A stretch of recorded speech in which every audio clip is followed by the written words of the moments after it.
Imagine você, minha filha, estar frente a frente com quem você mais ama nessa vida.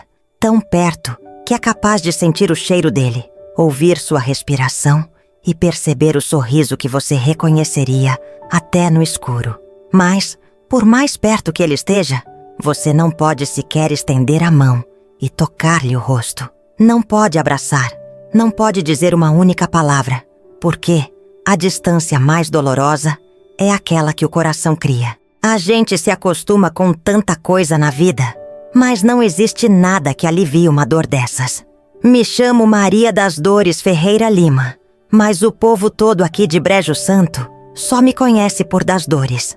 Acho até engraçado, porque minha mãe, Dona Filomena, Deus a tenha, me deu esse nome sem saber que no fim ele acabaria por contar minha própria história. Hoje, aos meus 72 anos de idade, toda vez que olho para trás, percebo que minha vida foi mesmo marcada por dor e luta, mas também por esperança e fé, porque aqui na nossa terra, a gente aprende cedo que Deus dá o frio conforme o cobertor. Meu cantinho é simples, sabe? Uma casinha com telha velha e paredes de taipa aqui na beiradinha do Brejo Santo, onde o sol quente do Ceará não perdoa ninguém. O chão é de barro batido e só tem 2 quartos pequenos, uma salinha e a cozinha, onde passo a maior parte do tempo, fazendo meus remédios caseiros e cuidando das plantas que me fazem companhia. Minha vida nunca foi fácil. Nasci numa família humilde, fui criada no sítio, numa casinha ainda menor que essa aqui. Éramos 9 irmãos e a gente se apertava tudo junto feito sardinha na lata. Meu pai, seu Ananias, era um homem de poucas palavras, mas de coração grande. Trabalhava na roça o dia inteiro e minha mãe ficava em casa cuidando de nós, passando suas dificuldades sem nunca reclamar. Aprendi cedo que pobre nasce virado para a lua minguante, mas a gente dava um jeito de sorrir, mesmo sem quase nada. A vida foi me ensinando que as coisas difíceis vêm sem aviso. Quando completei 16 anos, apareceu o Juvenal, rapaz novo, bonito, de conversa mansa, que chegou para mudar meu destino. Mal sabia eu que aquela mudança não seria pro melhor. Ele pediu minha mão pro meu pai e, na inocência daquela idade, eu achava que casamento era coisa bonita, dessas que a gente vê nas histórias que escuta quando criança. Mas a vida não é conto de fada, minha filha. Com poucos meses de casada, já senti o peso da escolha que tinha feito. Juvenal se mostrou um homem duro, que gostava mais do copo do que da família. Não tardou muito para os carinhos virarem ofensas e depois se transformarem em tapa. Naquele tempo, mulher casada tinha que aguentar tudo calada. Tantas noites chorei baixinho, pedindo que Deus aliviasse minha cruz, mas parecia que o sofrimento só aumentava. A única coisa boa que aquele casamento me trouxe foi meu menino, Raimundo. Ah, Raimundo! Meu filho nasceu numa noite clara de lua cheia. E lembro bem quando vi seu rostinho pela primeira vez. Meu coração, que já estava tão judiado, encontrou força naquele pedacinho de gente. Parecia que Deus tinha me mandado um anjo para compensar toda a dor que eu passava. Mas, filha, quem planta vento colhe tempestade. Juvenal não mudou nem com o nascimento do menino. Pelo contrário, foi piorando cada dia mais. A bebida tomou conta dele por completo e as brigas ficaram cada vez mais violentas. O medo de que algo pudesse acontecer com meu filho era maior que tudo. Até que um dia, Juvenal, tomado pelo álcool e pela raiva, decidiu sair de casa e levou consigo o que eu tinha de mais precioso, meu menino Raimundo. Naquele dia, o mundo se fechou para mim. Não tinha mais céu, não tinha mais chão, não tinha mais esperança. Eu corri, gritei, pedi ajuda, mas nada resolveu. Juvenal sumiu no mundo e levou minha alegria, deixando comigo só o vazio e a solidão. Meu filho, que tinha apenas 4 anos, sumiu dos meus olhos. E a partir dali, minha vida virou uma busca incansável, que me consumiu por décadas. Por mais que eu tenha procurado, pedido ajuda aos vizinhos, aos conhecidos, ninguém soube me dizer por onde andavam. Dizem que a esperança é a última que morre, e eu vivia dela. Passaram-se meses, anos, décadas, mas nunca desisti. Rezei todas as noites pedindo para Deus me trazer meu menino de volta. Mas sabe, minha filha, Deus tem seus mistérios, e nem sempre a resposta é aquilo que a gente quer. Até que, já velha e cansada, quando achei que minha luta nunca teria fim, recebi uma notícia que quase me fez cair da cadeira de emoção. Um parente distante me trouxe a informação que há anos eu tanto queria. Raimundo estava vivo e morava pertinho, numa cidade vizinha, aqui mesmo do Ceará. A felicidade explodiu dentro do meu peito, mas ela não durou muito tempo. Meu filho tinha crescido acreditando numa mentira cruel. Juvenal fez Raimundo acreditar que eu, sua própria mãe, o tinha abandonado, que eu não o queria, que eu tinha escolhido deixá-lo para trás. E Raimundo cresceu com essa mágoa profunda, e sem querer saber de mim. Não importava o quanto eu tentasse, não importava quantas cartas eu escrevesse. Raimundo não queria ouvir minha versão da história. E assim, filha, eu passei a viver uma dor ainda maior. Saber que meu filho está perto, mas eu não posso abraçá-lo. Não posso olhar nos seus olhos e dizer: filho, sua mãe nunca desistiu de você. Por isso estou aqui te contando tudo isso. Quero dividir essa dor para ver se ela pesa menos no meu peito cansado. Porque eu acredito que contar a nossa história cura a gente. E talvez possa ajudar alguém que está passando por algo parecido. Antes da gente continuar, me conta aqui, de qual cidade e estado você está me ouvindo? É de pertinho do meu sertão ou de algum outro canto do país? Eu adoro sentir a presença de cada pedacinho do Brasil neste momento. Agora me diz, minha filha, olhando bem dentro dos meus olhos, você teria feito diferente no meu lugar? Se essa história tocou seu coração, fica comigo até o final, porque eu preciso muito dividir o resto dela com você. E se você conhece alguém que precisa ouvir isso hoje, compartilhe. Às vezes a dor da gente é cura para quem tá ouvindo. Eu sempre acreditei, minha filha, que cada pessoa carrega dentro do peito uma bússola que aponta para aquilo que mais ama. E no meu caso, essa bússola sempre apontou na direção do meu filho, Raimundo. Mas antes dele nascer, minha vida já era atravessada por turbulências e dificuldades. Sabe, a gente que nasce num canto esquecido do mundo aprende desde cedo que tem que lutar para sobreviver. Pois bem, eu vim ao mundo lá no Sítio Juá, uma comunidade bem humilde, quase na divisa de Brejo Santo com Pernambuco. Nasci de parto caseiro, com parteira antiga, dessas que rezam orações enquanto ajudam o bebê a vir ao mundo. Minha mãe, Dona Filomena, era uma mulher de fé profunda e coragem sem tamanho. Mesmo com tanta pobreza, criava a gente com a sabedoria simples das rezadeiras e parteiras, dessas que curavam ferida com erva do quintal e muita oração. Meu pai, seu Ananias, era roçador. Acordava antes do sol para carpir o mato e capinar terreno de fazendeiro rico. Ele voltava no finzinho da tarde todo suado, com as costas queimadas de sol, mas nunca deixava de acariciar meu cabelo e dizer: minha filha, um dia esse mundo há de ser melhor para você. Tinha esperança, o coitado. E eu, criança, acreditava no olhar bondoso que ele me lançava. A gente não tinha muito alimento na mesa, era só o básico: feijão, farinha, às vezes um pedaço de carne seca quando o dinheiro dava. Minha mãe fazia broa de milho, tapioca, coalhada. A gente se virava. Nunca passei fome de verdade, mas também não conheci fartura. Naquele tempo, menina não ia muito à escola. Frequentava poucas aulas. Basicamente aprendia a assinar o nome e contar uns trocados para não ser passada para trás nos negócios do roçado. Mas eu gostava quando aparecia a professora do governo, que vinha de longe em longe e dava aula debaixo de um pé de juazeiro. Aprendi a ler um pouco, e isso abriu minha imaginação. Lia folheto de cordel, lia oração de santo, lia tudo que aparecia. Só que, conforme eu crescia, também fui percebendo que o destino de muitas moças do meu tempo não era nada bonito. Elas casavam cedo, cuidavam de casa, tinham filho, sofriam caladas. Por vezes eu ouvia minha mãe dizer: filha, estude enquanto puder, porque mulher sem estudo tem pouca escolha.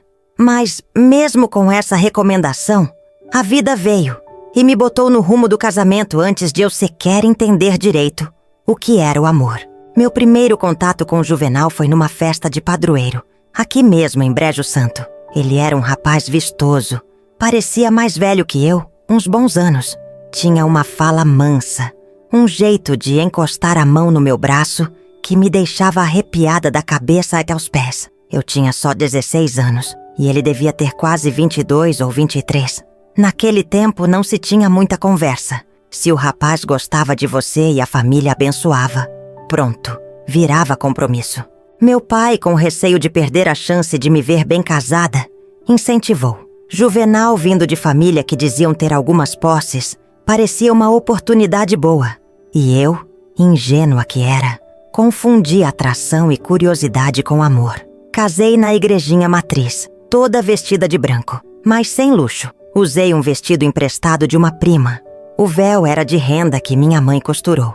Lembro que, no dia do casamento, eu tremia não só de emoção, mas também de medo. Tinha algo dentro de mim me dizendo que aquilo não era certo, que eu devia esperar, conhecer melhor. Mas o que uma menina de 16 anos entende do mundo? Logo depois do casamento, me mudei para a casa de Juvenal, que ficava num canto ermo, mais perto da cidade. Mas ainda assim, era um lugar silencioso, meio isolado. A casa era um tanto maior que a de meus pais, mas não tinha nem de longe a mesma alegria. Desde a primeira semana, notei que Juvenal gostava de bebida. E quando bebia, ficava com o gênio virado. No começo, ele só me ofendia com palavras duras. Dizia que eu era ignorante, que não sabia nada da vida. E eu, tentando ser boa esposa, aguentava tudo, chorando escondida. Não demorou muito pra gente ter nossa primeira briga feia. Fui questionar o porquê de ele chegar em casa sempre tão tarde, e ele me respondeu com um tapa no rosto. Naquele instante, eu quis correr. Minha vontade era voltar pra casa dos meus pais, mas a vergonha e o medo me paralisaram. Eu pensava, como vou explicar pra minha mãe que meu marido me bateu?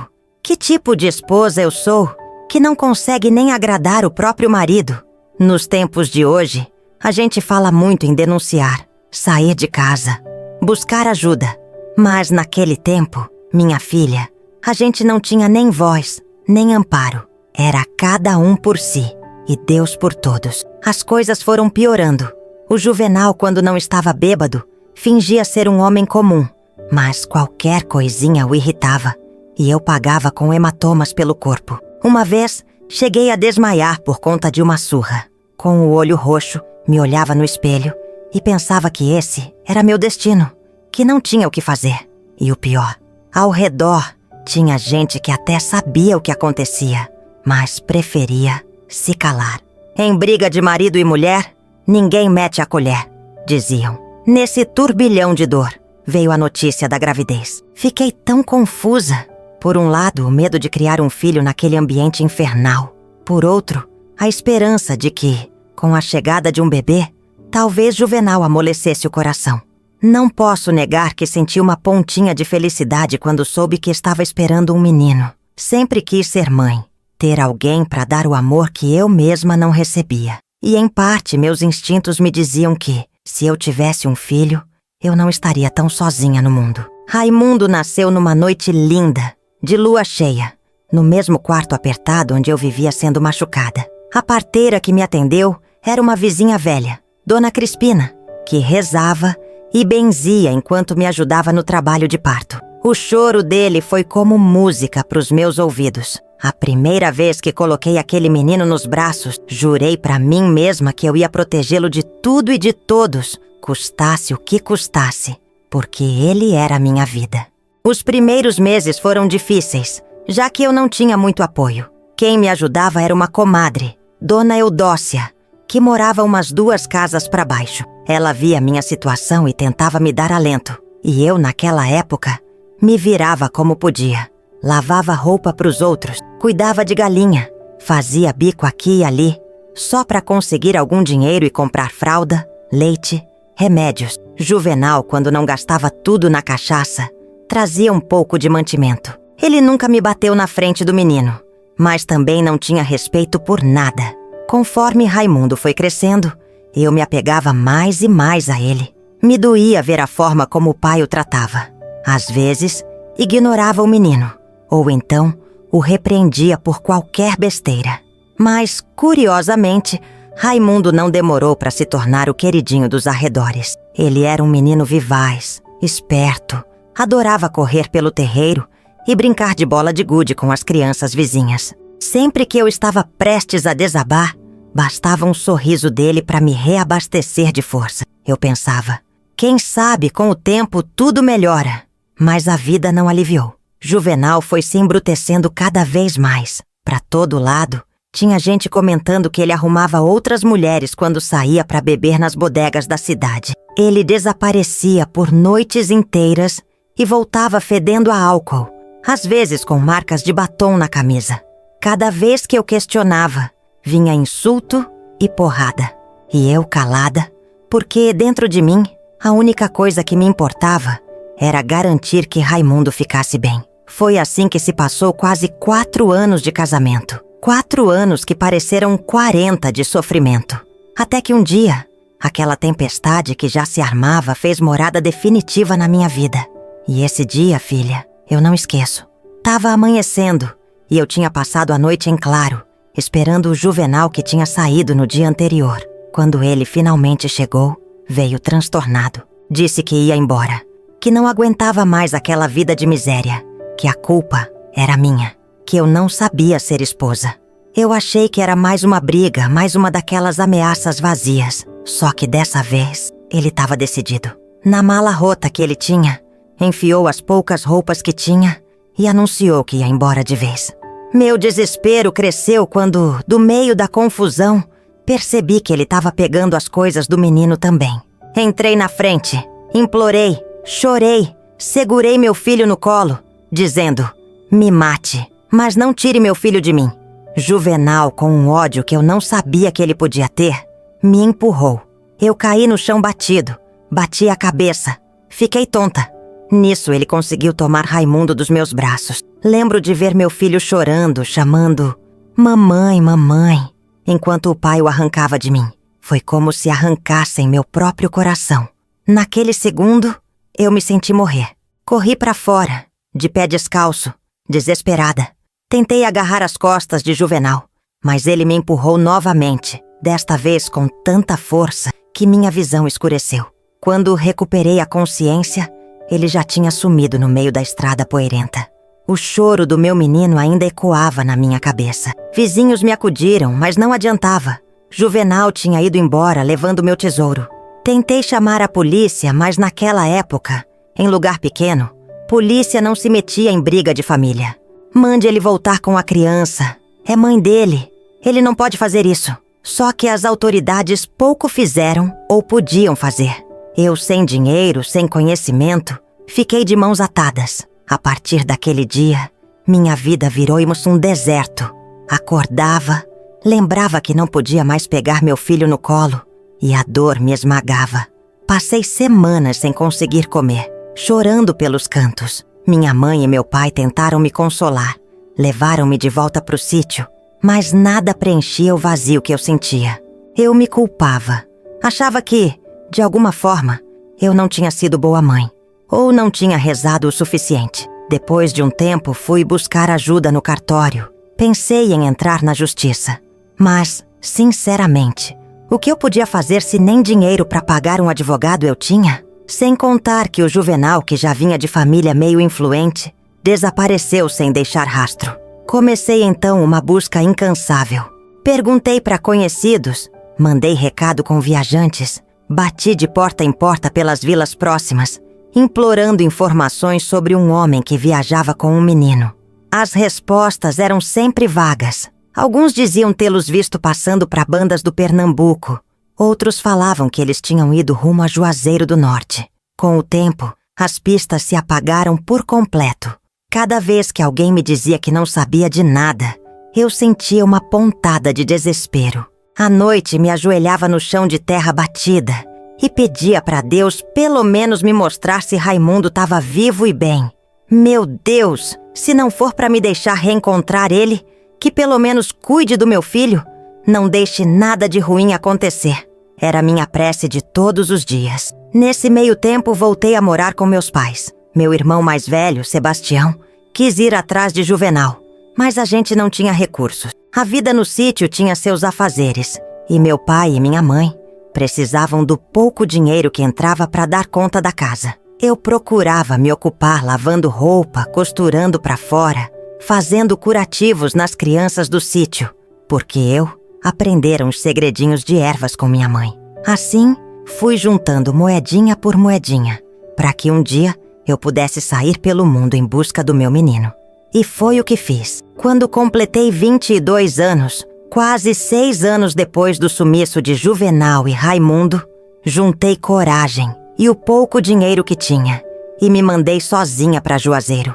Lá pensei, talvez eu conseguisse mais pistas, achar alguma informação.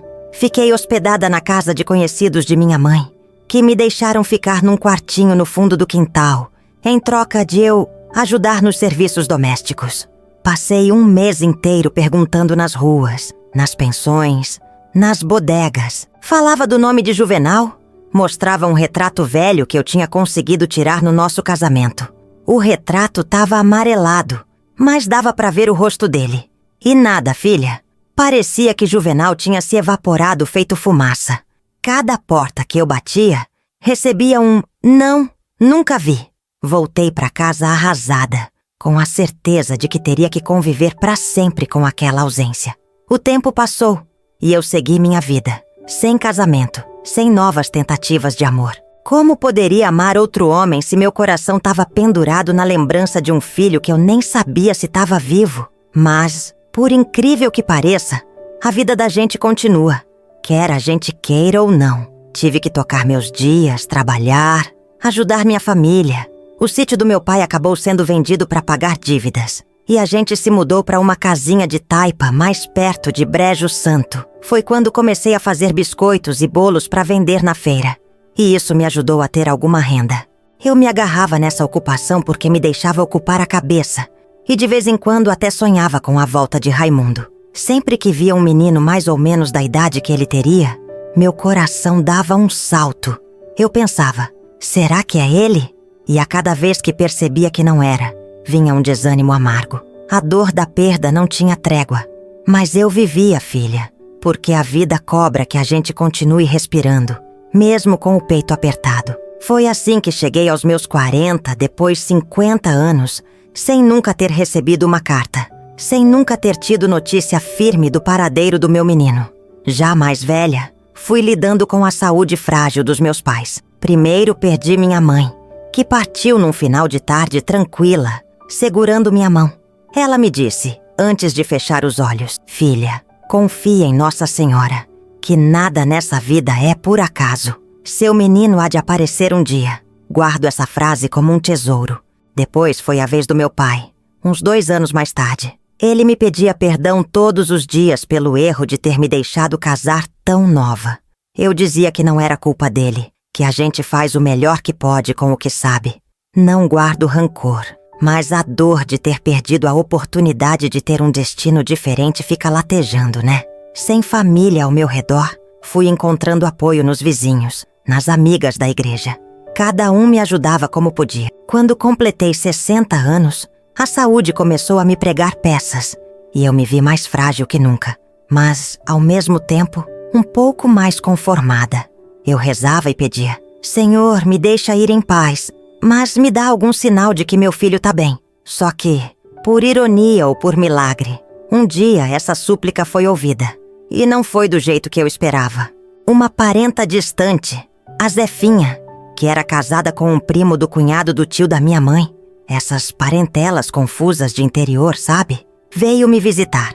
Fazia anos que não a via. Chegou na porta da minha casa perguntando se eu era realmente a das Dores, mãe de um tal de Raimundo. Meu coração quase saiu pela boca. Fazia décadas que eu não ouvia o nome do meu filho na boca de ninguém. Sentei com ela, ofereci café. Minhas mãos tremiam tanto que mal conseguia derramar o café no copo de alumínio. Zefinha me contou que tinha ido para um distrito lá pras bandas de Mauriti, bem pertinho daqui de Brejo Santo, quase divisa com a Paraíba. E que, conversando com umas pessoas de lá, descobriu que havia um homem chamado Raimundo, de idade aproximada da que meu filho teria, morando na casa de uns parentes de um homem já falecido, que podia ser o Juvenal. Ela não tinha certeza, mas bateu a desconfiança. Na hora, me enchi de esperança. Imagine, depois de mais de 60 anos de vida, eu talvez tivesse a chance de encontrar meu menino. Falei: Zefinha, pelo amor de Deus, me ajude a confirmar se é ele. Ela disse que, se eu quisesse, podia ir com ela até lá, pois ela tinha umas conhecidas em Mauritius. E assim, arrumei a trouxa de roupa, minha Bíblia, coloquei uns trocados no bolso e fui. Minha cabeça girava. Eu nem dormi na noite anterior, de tanta ansiedade. Chegando em Mauritius, ficamos uns dias na casa das conhecidas da Zefinha, que me trataram muito bem. Contei minha história para elas e todo mundo se comoveu. Me indicaram onde ficava a casa desse tal Raimundo. No fim da tarde do segundo dia, criei coragem e fui até lá. A casa era simples, tinha um cercado de arame e umas galinhas ciscando no terreiro. Bati palmas no portão e esperei. Quem veio atender foi uma mulher mais ou menos da minha idade, um pouco mais nova talvez. Perguntei se ali morava o Raimundo. Ela ficou desconfiada e perguntou quem eu era. Contei que era uma velha amiga de família, que precisava reencontrar esse homem. Ela disse que ele não estava em casa, que voltaria mais tarde. Não me contive e perguntei se o pai dele se chamava Juvenal. A mulher confirmou que sim, mas disse que Juvenal havia falecido fazia muitos anos. Quando eu disse que provavelmente era a mãe do rapaz, o semblante dela mudou. Ela me olhou como se eu fosse uma aparição. Chamou-me para dentro e contou que Juvenal havia criado o Raimundo, dizendo que a mãe o abandonara quando pequeno, que fora embora sem querer saber deles. E essa mentira acabou se enraizando na cabeça de meu filho, fazendo ele nutrir uma raiva profunda por mim. Minha filha, naquele instante, sentiu sangue me fugir do rosto. Como pode uma pessoa ser capaz de inventar tamanha crueldade? E como esse homem conseguiu levar essa mentira adiante por tantos anos, a ponto de fazer meu próprio filho me odiar sem nem me conhecer? A mulher, que vinha saber se chamar Iracema, disse que nos últimos tempos Raimundo estava morando ali perto, mas que era um homem já de seus 50 e tantos anos. Tinha passado a vida trabalhando na roça, depois em algumas pequenas fabriquetas na região. Ele construíra família, mas nunca falava muito do passado. Iracema explicou que ele não gostava de tocar no assunto da mãe.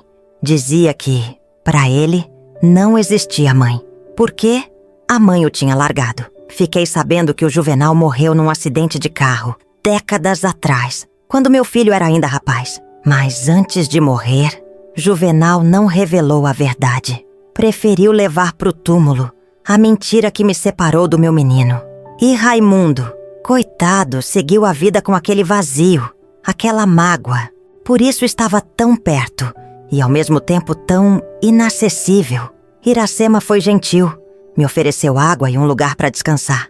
Mas eu estava ansiosa, queria ver meu filho, nem que fosse de longe. Ela pediu que eu tivesse calma, porque Raimundo não era homem fácil de lidar. Tinha um temperamento forte. Deu a entender que ele não reagiria bem se eu aparecesse de sopetão, me dizendo mãe dele. Mesmo assim, fiquei por ali, esperando. E quando a noite caiu, eu ouvi passos no terreiro. A porta da casa estava aberta, e eu me escondi atrás de uma parede, num canto, só para espiar. Foi aí que eu o vi. E meu Deus, que sentimento estranho!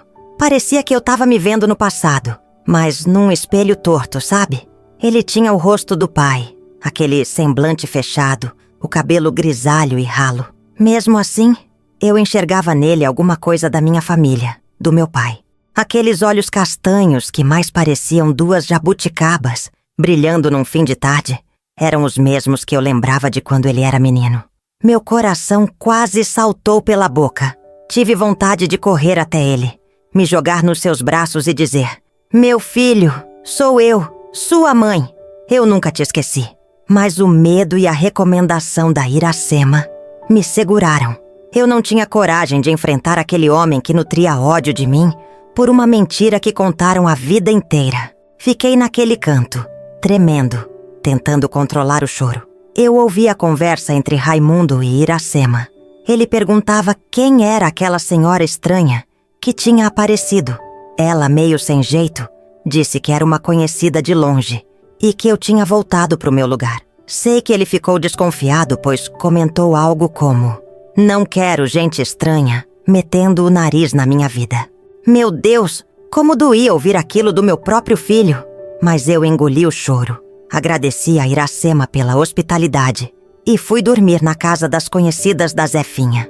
Meu sono foi uma mistura de ansiedade e desilusão, porque, por um lado, eu tinha a confirmação de que ele estava vivo e, por outro, entendi que ele não queria me ver nem pintada de ouro. No dia seguinte, Iracema me chamou, querendo me dar um conselho. Disse que talvez fosse melhor eu voltar para casa, escrever uma carta, tentar fazer um contato devagar, porque Raimundo não ia receber bem uma conversa direta. O coração de quem foi ferido é duro feito rocha e, no caso dele, além da mentira que ouviu a vida inteira, ainda havia a lembrança de um pai difícil e a perda desse pai num acidente trágico. Ele nunca teve ninguém que o ajudasse a enxergar a verdade. Aceitei o conselho, voltei para Brejo Santo, agora sabendo que meu filho existia, que estava ali a uns poucos quilômetros de mim. Mas aquela certeza doía ainda mais, porque me fazia sentir o amargor de saber que, mesmo estando tão perto, a barreira que nos separava era enorme. Queria desesperadamente encontrá-lo, abraçá-lo, mas o medo de ser rejeitada me travava. Como cada dia eu ficava mais velha, minha força diminuía, mas a vontade de trazer a verdade à tona só crescia. Resolvi escrever uma longa carta, contando toda a história, desde o meu casamento aos abusos que sofri e a forma como Juvenal levou meu menino embora. Contei como passei a vida procurando por ele, como meu amor de mãe jamais se apagou. Pedi perdão por qualquer erro que pudesse ter cometido, mesmo sem saber qual era. Disse que, se ele quisesse me ver, nem que fosse para me xingar ou dizer que não me queria, eu estaria de braços abertos. Demorei dias para concluir essa carta. Eu chorava enquanto escrevia, borrava o papel. Cada palavra saía como se fosse arrancada da minha alma. Encontrei a Iracema de novo. Pedi que ela entregasse a carta. Ela prometeu que faria o possível, mas não garantiu que Raimundo ia ler. Mesmo assim, era minha única esperança. Depois disso, os dias passaram arrastados. Eu rezava todo dia. Meu Deus, toca o coração do meu filho. Mas passavam-se semanas e nenhum sinal de resposta. Cheguei a pensar que ele tinha rasgado a carta sem ler, que eu continuaria o resto da minha vida nesse limbo, sabendo que meu filho estava perto, porém sem conseguir ter seu abraço. Até que, certo dia, quando eu menos esperava, Iracema me procurou. Disse que Raimundo tinha, sim, recebido a carta. Ela mesma colocou no quarto dele, em cima do guarda-roupa. Por curiosidade ou por alguma fagulha no coração dele, ele leu. Mas a reação foi de raiva. Ele teria rasgado a carta e dito: "Isso é história de gente mentirosa. Minha mãe me largou, não volto atrás do que eu passei." Você pode imaginar, minha filha, o quanto isso me partiu, porque eu sabia que a semente da dúvida talvez tivesse sido plantada nele. Mas a raiva falou mais alto.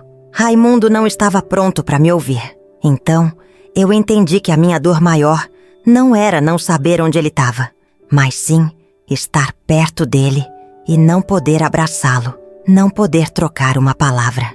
Nesse ponto, passei a viver uma nova rotina de silêncio, porque cada vez que eu pensava em tentar encontrá-lo, sentia que seria inútil.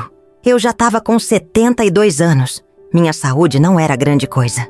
Fiquei esperando que Deus fizesse um milagre. E segui a vida cuidando das pessoas da comunidade, rezando pelos doentes, fazendo aqueles meus chazinhos. Era a única forma de não enlouquecer. Mas sabia que se um dia surgisse uma oportunidade de ficar frente a frente com Raimundo, eu tentaria falar. E essa oportunidade veio de uma maneira dolorosa. Um velório. O velório de um conhecido da região. Um senhor muito querido, seu Pedro, que tinha laços de amizade com praticamente todo mundo, de Brejo Santo e Maurite. Eu já sabia que era possível que Raimundo aparecesse, porque ouvi dizer que eles tinham trabalhado juntos num sítio próximo e que ele tinha respeito por esse senhor. Só que essa história do velório ainda vou te contar mais adiante, porque Foi lá que aconteceu uma das cenas mais duras da minha vida. Essa cena que marcou o começo do momento mais difícil, que me mostrou que às vezes a água só corre pro mar e que, quando a vida da gente se enche de amargura, só um milagre pode romper as correntes do ódio. Mas isso eu vou guardar para te contar na próxima parte. Por enquanto, queria que você entendesse como foi difícil chegar até aqui, encontrando pistas, gastando os últimos suspiros da minha juventude e da minha força. Tudo para ter a chance de olhar nos olhos do meu filho. Tudo para, quem sabe, receber dele um abraço sincero. Algo que o tempo e as mentiras nos negaram por tantos anos. Se você tá me ouvindo até agora, te peço, não vá embora ainda. Por quê? O que vem a seguir é uma reviravolta tão grande que eu mal pude acreditar na hora que aconteceu. E se essa minha história mexeu com seu coração, compartilha com alguém que precise ouvir sobre perseverança e fé. Às vezes a gente acha que as dores do passado já sufocaram todas as nossas esperanças. Mas Deus sempre tem um plano que a gente não enxerga de imediato. Meu coração nunca foi de pedra, mas depois de tudo que passei, às vezes me pergunto como ele ainda bate aqui dentro, firme, sem ter se quebrado de uma vez. Quando lembro de mim mais jovem, aquela menina de 16 anos que casou cheia de esperança com o Juvenal, um homem que parecia bom, mas se revelou meu maior pesadelo. Sinto que se passaram não anos, mas séculos, e ainda assim, é como se fosse ontem que minha vida inteira se virou do avesso, quando ele levou embora o meu Raimundo, meu único filho, sem meu consentimento, sem piedade, sem me dar chance de lutar. Se houve momentos em que imaginei que a dor de perder o menino seria a pior de todas, hoje sei que me enganei. A pior dor, minha filha, é você descobrir que a pessoa que tanto procurou está viva e a poucos quilômetros de distância, mas mantém um muro tão alto no coração que você não consegue sequer chegar perto. O corpo dele pode estar aqui no mesmo pedaço de chão, mas o afeto, o vínculo, a confiança, tudo isso permanece a léguas de distância. É um tipo de saudade que fere mais do que a própria ausência. Até chegar a esse ponto, passei por uma sucessão de sofrimento que cada vez que paro para contar, me parece história de folheto de cordel. Mas como diz o povo, a realidade é mais dura que a invenção. Desde o dia em que Juvenal levou meu filho, fui murchando por dentro, como planta que esqueceu de receber sol. Voltei à casa de meus pais, seu Ananias e Dona Filomena, na esperança de que tivessem uma solução. Mas eles eram gente simples, humildes agricultores, sem influência alguma. Minha mãe me consolou, dizendo que Deus haveria de reverter aquela injustiça. E meu pai, com os olhos cheios de culpas, pedia desculpas por ter me deixado casar tão cedo. Só que as desculpas deles não traziam meu menino de volta aos meus braços. Tentei acionar polícia, mas naquela época, no interior, briga de marido e mulher não costumava ser caso de intervenção. Disseram que eu precisava contratar advogado, mas com qual dinheiro? Eu mal tinha para comer. Então, o que me restava era rezar e procurar por conta própria. Perguntei a conhecidos, botei anúncio em cartazes de feiras, implorando qualquer informação. Por um tempo surgiram boatos de que Juvenal e o pequeno Raimundo estavam passando por Juazeiro do Norte. Depois, gente disse que os avistou nas bandas de Pernambuco. Nenhuma pista se confirmou. Fui perdendo as forças, até que bateu um desalento tão grande que eu parei de procurar, por não saber mais onde buscar. O tempo correu, rápido para uns, arrastado para mim. Enterrei minha mãe primeiro, que partiu levando no peito a angústia de ver a filha sem rumo. Depois foi meu pai. Quando me vi sozinha, sem eles, passei a lutar por mim mesma. Arrumei bicos, vendi bolo na feira, fiz remédios caseiros para quem precisava. Tudo para sobreviver. Comprei uma casinha de taipa em Brejo Santo, acreditando que precisava de um lar meu para, quem sabe, receber meu filho de volta um dia, se ele aparecesse. E foi naquela casinha simples que passei a maior parte da minha vida, já madura, encostada na beira dos 60, sem casar de novo, sem outro filho. E então, quando eu menos esperava, apareceu a Zefinha, uma parenta distante dizendo que, numa conversa em Mauritius, alguém mencionou conhecer um homem chamado Raimundo, filho de um falecido chamado Juvenal, e que esse homem andava desconfiado de ter sido abandonado pela mãe. Meu coração, naquele dia, fez um escarcéu dentro do peito. Pensei, será que enfim vou ver o meu menino? Corri para Mauritius, me hospedei na casa de conhecidas e tentei o contato por meio da Iracema, uma senhora boa que, por coincidência, morava perto de onde Raimundo estava. Só que o destino pregou outra peça. Ele não queria me ver. Criado sob a mentira de que eu o tinha largado, Raimundo cresceu nutrindo uma raiva profunda de mim. Mesmo quando soube que eu existia, que estava viva, não quis conversa. Li isso nos olhos dele pela primeira vez, num velório de um homem muito querido na região, o seu Pedro, onde ele apareceu. Cheguei a ficar a menos de 2 passos do meu filho. Senti o cheiro do suor dele. Notei as linhas de expressão na testa. E nada pude fazer, senão engolir o choro enquanto ele passava reto, como se eu fosse um sopro de vento. Voltei para casa com aquela sensação de ter vivido o pior dia da minha vida.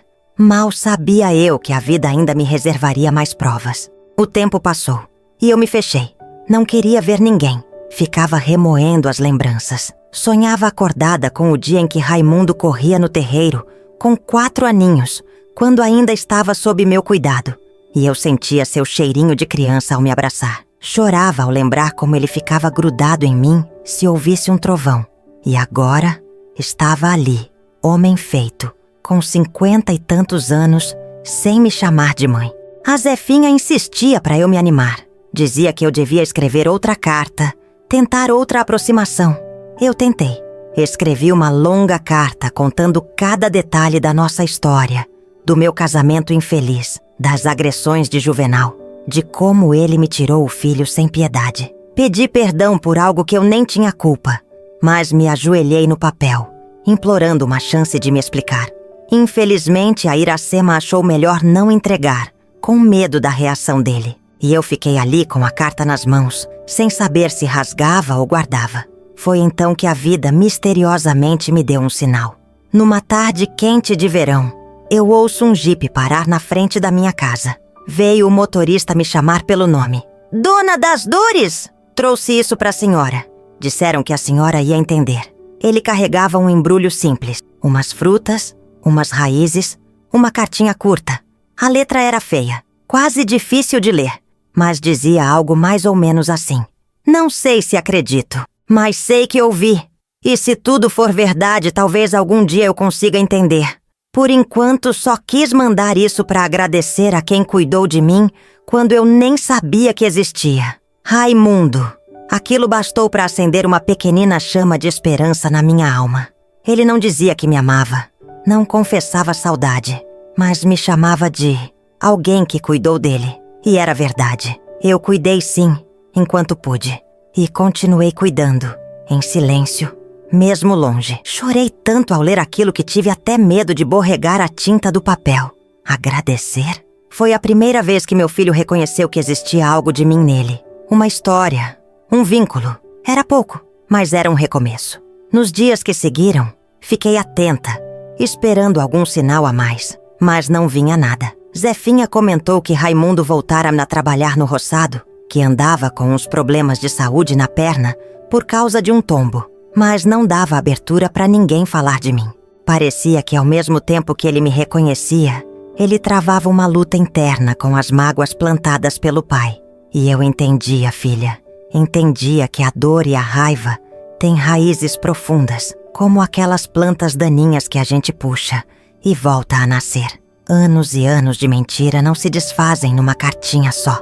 Enquanto isso, eu tocava a vida como podia. Seguia fazendo meus chás, cuidando de gente doente, ajudando mãe de família nas horas vagas, para espantar a solidão. Porque se eu ficasse muito tempo sozinha, as lembranças me engoliam.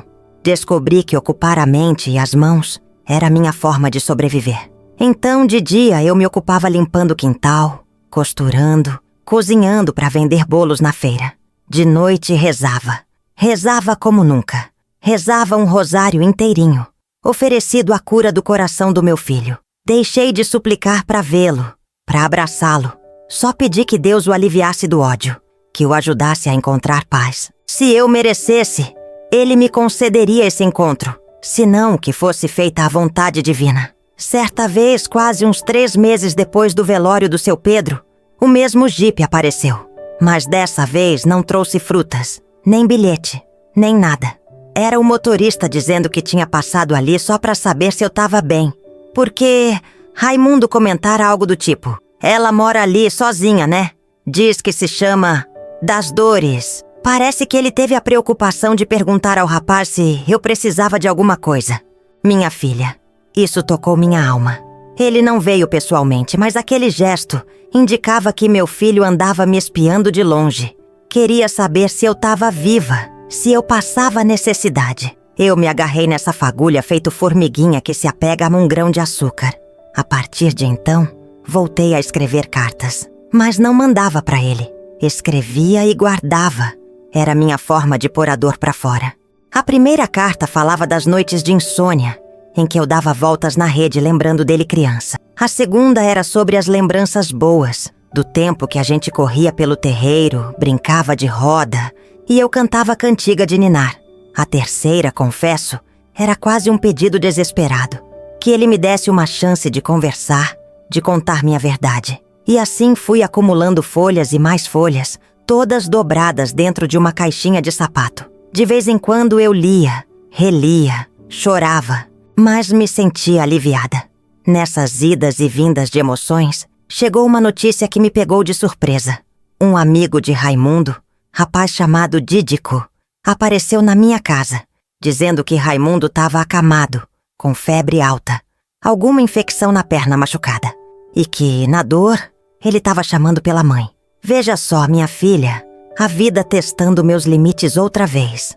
Ele estava chamando mãe, mas sem citar meu nome. Didico não sabia se era delírio ou se era desejo de verdade. Mas, de todo modo, tinha vindo perguntar se eu podia mandar algum remédio caseiro, porque o povo de lá sabia que eu entendia de ervas. Imagine a mistura de sentimentos que se passou em mim. Meu filho, mesmo sem querer me ver, estava clamando por ajuda materna. Ainda que inconscientemente, fui correndo catar as ervas, preparar compressas e chás. Fiz tudo com o maior carinho. Rezei em cada folha. E falei para Dídico: leva para ele, fala que foi a mãe dele que fez. Dídico me olhou meio constrangido. Será que ele vai gostar de saber disso? Não importa, respondi. Se ele rasgar e jogar fora, o problema é dele. Minha parte eu tô fazendo. Dídico levou. E eu fiquei em casa com o coração na mão, orando para que aquele chá fizesse alguma diferença. Rezava para que ele enxergasse, ali, um pingo do amor que eu ainda tinha, que nunca morrera, por mais que o tempo e a distância tentassem sufocar. 2 dias depois, Dídico voltou com a notícia de que Raimundo começara a melhorar e que, mesmo sem admitir, ele havia tomado o chá. Não disse nada, mas não reclamou. Era um avanço minúsculo, mas para mim valia como 1000 passos. Eu me apegava a qualquer gesto mínimo. Era como se eu estivesse tentando quebrar uma pedra enorme com uma colher de chá, mas seguindo firme, acreditando que, um dia, a pedra cederia. Nesse meio tempo, veio mais um baque. Fiquei sabendo que Juvenal, o pai do meu filho, tinha morrido fazia décadas, num acidente de carro. Isso eu já sabia, mas descobri detalhes do que aconteceu no fim da vida dele. Ele teria se envolvido com jogos e dívidas, colocado o próprio filho em situações humilhantes, e mesmo assim, jamais teve a decência de contar a Raimundo a verdade sobre mim. Sabia que a mentira persistia, mas preferiu manter aquilo até o túmulo. Por que tanto rancor? Por que tanta maldade? Fiquei abalada, mas ao mesmo tempo senti uma estranha paz em saber que esse homem não podia mais fazer mal a ninguém. Foi assim que meus dias foram transcorrendo, filha. Entre uma esperança e outra. Entre uma lágrima e outra. A Zefinha vinha em casa e me contava que o povo em Mauriti andava dizendo que Raimundo estava menos arredio, menos bravo quando o assunto era a mãe. Mas ainda era um assunto difícil. E ninguém ousava cutucar muito, com medo de ele explodir. Parecia que eu me tornara um fantasma na vida dele. Alguém que ele não tinha certeza se existia de fato ou se era fruto das mentiras do pai. E nesse impasse, eu preferia dar tempo ao tempo, até que, de novo, a vida resolveu me pôr na frente do meu filho.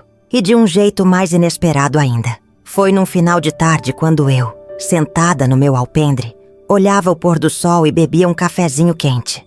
De repente, quem aparece caminhando pela estradinha de terra, meio mancando, encostado num pedaço de pau que servia de apoio? Ele, o Raimundo, em carne e osso. Meu coração disparou tanto que achei que ia desmaiar. Ele parou a uns 10 metros do portão. Não ousou chegar mais perto. Fiquei uns segundos sem saber se me levantava ou se corria até ele, mas tinha medo de assustá-lo, de forçá-lo a voltar atrás. Então, permaneci sentada, as mãos tremendo, o café quase entornando da xícara. Ele pigarreou e num tom seco falou: "Disseram que a senhora entendia de chá pra dor." Minha perna não melhora direito. Eu senti um nó na garganta. Aquela frase simples, meio torta, já me dizia que era uma espécie de rendição silenciosa. Ele não estava ali para me chamar de mãe, nem para falar de passado, mas veio pedir ajuda. E eu agradeci a Deus, dentro de mim, por aquela oportunidade de fazer algo por ele. Larguei a xícara e corri pro quintal. Peguei umas folhas de mastruz, arrumei um pano limpo, misturei com óleo de coco. Montei rápido uma compressa do jeito que minha mãe me ensinou. Voltei com as mãos cheias de chá, segurei o pano, querendo aplicar ali mesmo na perna dele. Mas ele deu um passo para trás, desconfiado. "Calma, filho. Quer dizer, moço, desculpe", falei sem graça. "Se quiser eu te ensino a botar. Ou eu aplico. E você me diz se dói." Ele fez que sim com a cabeça, com uma expressão indecifrável. Estendeu a perna, puxou levemente a calça para cima e eu vi a ferida mal cicatrizada. Meu coração apertou, imaginando o quanto ele devia ter sofrido sozinho. Limpei ali, passei o remédio devagar, rezando baixinho. Podia sentir os olhos dele me analisando. Devia estar tentando entender se eu era mesmo a mãe desnaturada que abandonou o filho, ou se eu era a mulher que tentava cuidar dele agora, sem pedir nada em troca. Quando terminei, embrulhei o pano numa sacola, expliquei como ele devia fazer de noite, antes de dormir, e disse que, se quisesse, eu faria mais compressas durante a semana. Ele apenas assentiu, recolheu o embrulho e, sem olhar diretamente nos meus olhos, disse: "Valeu, Dona das Dores." Ele sabia meu nome. Provavelmente ouvira de Zefinha ou de alguém. Talvez até já tivesse lido em alguma carta, não sei. Fato é que me chamou de Dona das Dores, não de mãe. Mas, naquele instante, eu aceitei. Era uma aproximação. Ele virou de costas, foi se afastando devagar, apoiado no pedaço de pau. Quando já estava a uns bons metros de distância, pensei em chamá-lo, dizer alguma coisa, mas não consegui. Sentia tanta coisa embalada dentro de mim que travou tudo. Entrei em casa tremendo dos pés à cabeça, fui pro quarto, me ajoelhei e chorei. Mas era um choro diferente. Um choro de gratidão, de alívio. Ele viera até mim. Ele se deixara cuidar, ainda que fosse só um pouquinho. Para quem esperou décadas, 1 minuto desses valia ouro. Nos dias seguintes não tive mais sinal dele. A Zefinha dizia que ele estava melhorando, sim, que andava menos manco, que até trabalhava um pouco na roça. Eu me esforçava para não criar expectativas demais. Quando a gente alimenta demais o sonho, a frustração pode ser ainda maior. Mas, filha, convenhamos, o coração de mãe não obedece à razão. Eu sonhava assim. Sonhava que ele voltaria, me chamaria de mãe, diria que entendia tudo, que me perdoava. Eu queria ouvir: "Mãe, sinto saudade." Mas sabia que talvez eu jamais escutasse isso. Foi então que recebi a notícia da morte de Dona Iracema, aquela que morava perto dele e me dava algumas notícias. Fiquei triste, pois era uma mulher tão boa, tão prestativa. Disseram que haveria um velório na casa dela e que muita gente de Mauriti viria. Uma vez mais, a dor da perda alheia se transformaria em um possível encontro entre mim e meu filho. Fiquei em dúvida se devia ir. Afinal, o último velório a que fomos, o do seu Pedro, quase me matou de tanta aflição. Mas Iracema merecia meu respeito. Fui, pois sabia que, provavelmente, encontraria Raimundo por lá. Quando cheguei, percebi um clima pesado. de muita emoção, pois Iracema era querida. O corpo dela estava no caixão, na sala principal, e uma multidão rezava o terço. Ali, num canto perto da cozinha, avistei Raimundo encostado na parede, parecendo desconfortável, sem saber onde pôr as mãos. Ele me viu e baixou os olhos, como se não tivesse coragem de encarar. Meu peito doeu, mas decidi que não ia forçá-lo a nada. Fui me aproximando do caixão. Rezei, prestei condolências à família. Depois fiquei sentada numa cadeira de plástico, distante dele. De vez em quando eu tentava olhar de soslaio. Ele parecia inquieto, mexia no chapéu, passava a mão na perna lesionada, olhava em volta. Até que, num determinado momento, ele caminhou na minha direção.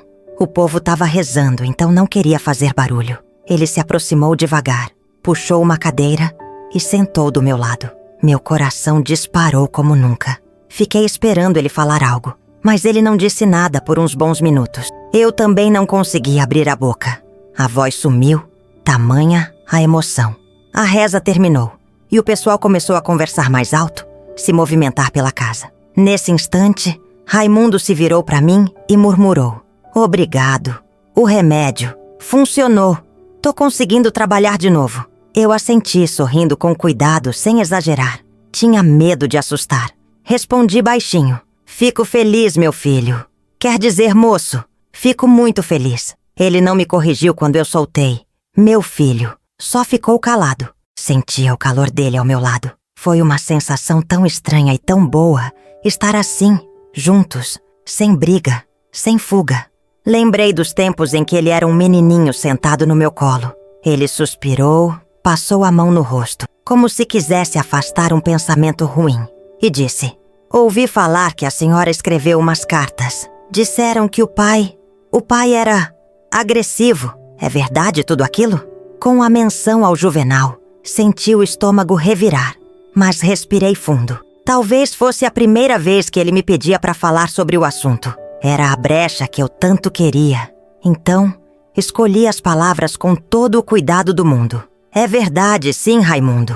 Eu fui tirada de casa bem novinha. Casei aos 16 anos, ignorante das maldades do mundo. Seu pai não foi bom marido e, infelizmente, ele te levou de mim à força. Eu procurei você por muitos anos. Nunca te abandonei. Nunca." Ele mordeu o lábio, pensativo. Percebi que uma pontinha de raiva ainda se acendia nele quando pensava no pai. Talvez agora, adulto, ele compreendesse melhor o caráter de Juvenal. Só que, ao mesmo tempo, ainda duvidava se minha versão era verdadeira ou se era alguma invenção.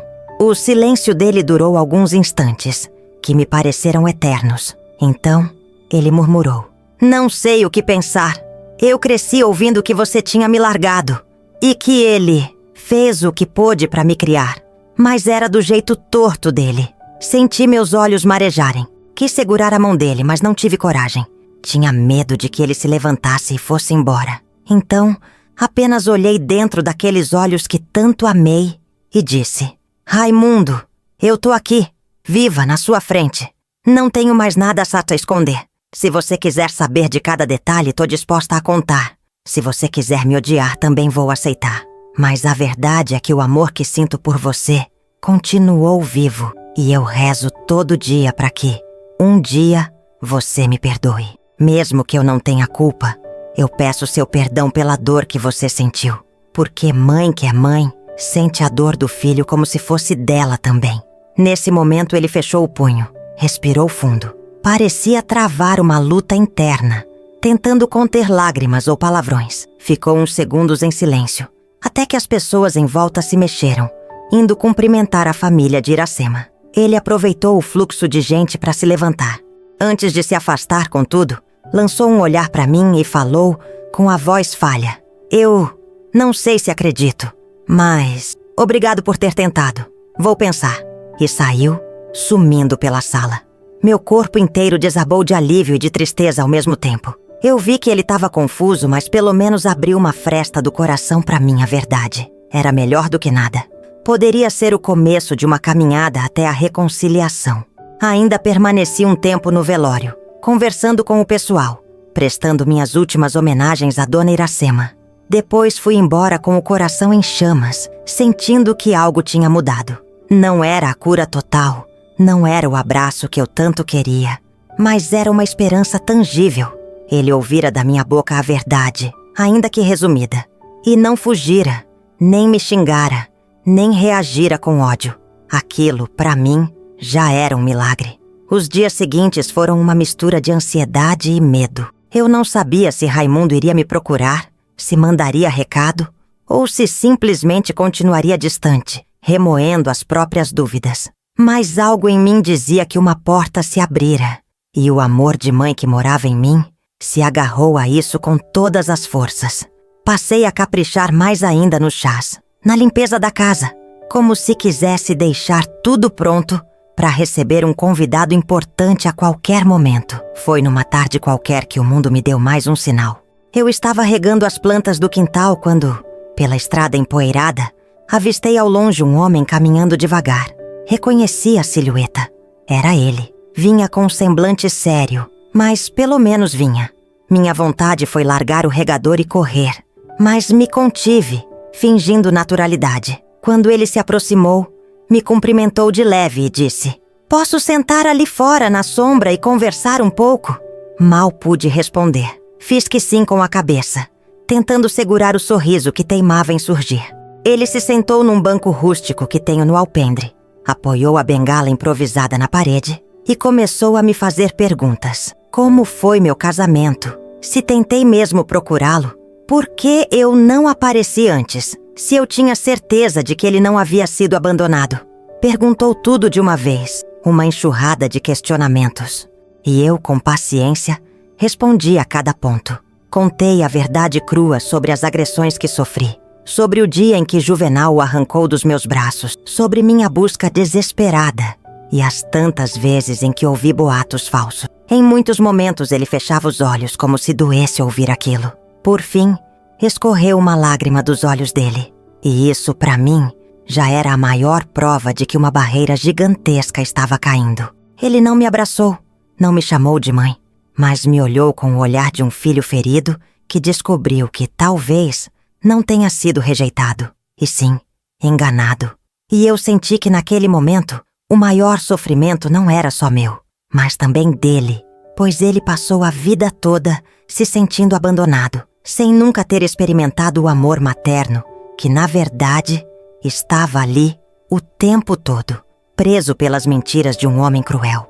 Quando ele se levantou, ajeitou a bengala, tirou do bolso uma folha séria amassada e me entregou. Era uma das minhas cartas que Iracema deve ter deixado na casa dele, ou que alguém encontrou. Ele me devolveu sem dizer nada, como se dissesse: "Li e tô devolvendo." Recebi com cuidado e vi meus garranchos escritos. Por fora, um pedacinho de papel rabiscado dizia: "Preciso de tempo." Eu respirei fundo e assenti. Não disse nada, apenas coloquei a mão no coração, olhando para ele com gratidão. Ele entendeu meu gesto e se afastou. Naquele pôr do sol, fiquei sozinha outra vez, mas repleta de algo que há muitos anos eu não sentia: esperança. Talvez, devagarinho, meu filho estivesse cavando dentro de si um lugar para a verdade que eu tentava mostrar. Sabe, minha filha, a dor de tantos anos não some de uma hora para outra. Porém, a cada pequeno passo que Raimundo e eu dávamos um em direção ao outro, eu me sentia renascer. Compreendi que, mais do que o reencontro, eu precisava ajudá-lo a curar essa ferida que o pai abriu no coração dele. Não bastava dizer: "Eu te amo, filho." Precisava provar, com paciência e generosidade, que aquele amor sempre existiu e esperou por ele. E ainda que ele nunca me chamasse de mãe, eu seria eternamente grata por poder cuidar dele agora, de alguma forma. Mas o destino reservava um golpe final que eu não poderia imaginar. Algo que nos levaria ao nosso ápice de dor. E talvez ao maior laço de redenção que uma mãe e um filho podem ter. E é exatamente esse momento que te conto na próxima parte, porque envolve tudo o que vivemos até aqui se transformando numa única cena decisiva. Meu bem, se você me acompanhou até esse ponto, eu te peço que não vá embora ainda. Falta pouco para você entender como a vida às vezes faz curvas e encruzilhadas que a gente não espera. E se de algum jeito minha história tá tocando seu coração, compartilha com alguém que precise de esperança. Porque, às vezes, uma palavra ouvida na hora certa é a ponte que salva alguém de cair no abismo. Filha, eu nunca tive a pretensão de entender todos os segredos de Deus, mas acredito que Ele sabe a hora de testar o coração da gente, até o limite. E foi exatamente o que senti quando me deparei com o que vou te contar agora. Esse episódio que marcou o auge do meu sofrimento e, paradoxalmente, a maior prova de amor que vivi na vida. Depois daquele nosso encontro no velório de Dona Iracema, em que o Raimundo se aproximou para me perguntar da veracidade das cartas que escrevi, fiquei uns dias em estado de graça, mas também de aflição. Era como se meu peito estivesse prestes a explodir, de tanta esperança contida. A cada manhã, eu acordava pensando, será que hoje ele aparece de novo? Será que vai querer conversar? E ao mesmo tempo, eu tinha medo do contrário. E se ele nunca mais der as caras? E se ele achar que já ouviu o bastante e continuar a me negar como mãe? De todo jeito, eu tentava me manter firme. Ocupava as horas livres fazendo bolos para vender, costurando pano de prato, regando minhas ervas no quintal, que sempre foi meu lugar de refúgio. Ali, entre as folhas de mastruz, hortelã, arruda e boldo, eu me sentia mais perto das coisas que aprendi com a minha mãe, Dona Filomena, e me lembrava de como ela me ensinou que a natureza cura a gente por dentro e por fora. Mas, confesso, nada curava a taja ansiedade de quem carrega uma saudade sem fim. Foi numa tarde abafada, o céu carregado de nuvens escuras, avisando que vinha temporal, algo até raro em certas épocas do ano no sertão, que escutei um barulho de carro velho estacionando na porta. Corri pro alpendre e antes mesmo de chegar lá fora, reconheci a voz da Zefinha. Ela gritava aflita. Das dores! Abre a porta! É urgente! Quando abri, dei de cara com a expressão desesperada dela. Parecia que tinha visto assombração. Sem fôlego, ela me segurou pelos ombros e foi falando atropelada. O Raimundo tá passando mal. Falaram que ele caiu de novo, bateu a perna machucada. Tão levando ele pro posto de saúde. Vamos, mulher. Ele pediu pra te chamar. Aquela última frase, ele pediu pra te chamar, me deu um choque tão forte que minhas pernas vacilaram. Por um instante quase não acreditei. Ele havia me chamado? Justamente ele que tantas vezes me rejeitou? Não pensei duas vezes. Peguei um pano e umas ervas, enfiei num bornal. Nem quis saber de fechar bem a casa. Pedi que a Zefinha me desse carona e lá fomos nós, rumo ao pequeno posto de saúde de Brejo Santo, que ficava a uns 15 minutos dali, em ritmo de carro lento. Chegamos e demos de cara com a sala de espera cheia de gente. Crianças chorando, mulheres com cara de preocupação, um cheiro de desinfetante no ar.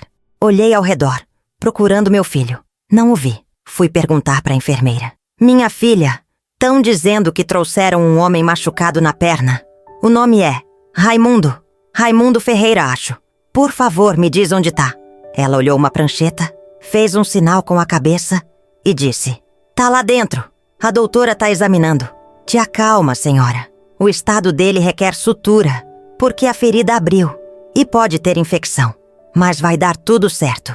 Essas palavras, pode ter infecção, me puseram um arrepio no corpo inteiro, pois eu sabia que, em gente que já não anda bem de saúde, uma infecção pode ser coisa grave. Tremendo, me sentei num banco de madeira, tentando me acalmar.